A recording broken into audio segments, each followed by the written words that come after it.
Okulindira President Museveni kwatandise ku makya ku nguudo z'omu kibuga Koboko.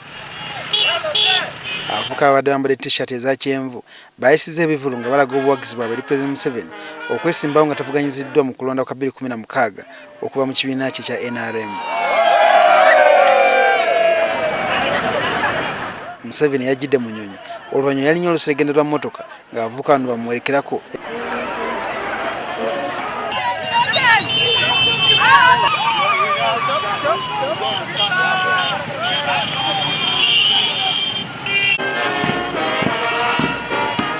Era naggulawo ssaako yabbuddwa mu Francis Ayumu ng'ono yaliko Speaker wa Parliament nga kati yakkirira Desira kumwa.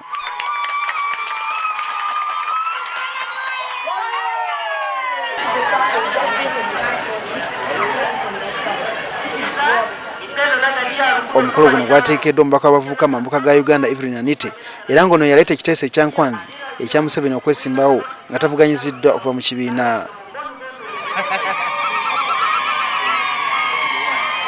Ku mukolo gwe gumu abalimi ba Taaba bategeezza Museveni tebafuna obukadde 3 mu yiika ya Taaba gwe balima mu season 2 omwaka. Some of the inputs that they get are deducted by the tobacco companies and then leaving them with very little at the end of the day. Taaba kye kimu ku birime abantu mu kitundu kino bajja ensimbi wabula nga mu kiseera kino waliwo ebbago mu Parliament erigendera okulungamya enkozesa n'okulanga kwa sigareeti. Museveni wabula yabategeezezza nti agenda kuwagira etteeka ku Taaba kubanga abalimi basobola okufuna ensimbi mu bintu ebirala okusinga lwe beesiba ku Taaba yekka. So we are going to study this because I believe in what benefits the family.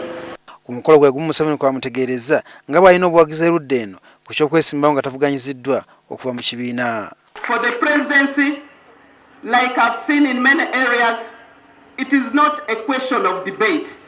It's 100% in NRM. We are saying other parties can bring their candidates, but for us, we've brought ours already. This time round 2016, when we are moving door to door in all the villages in Ludara, the people have endorsed you overwhelmingly.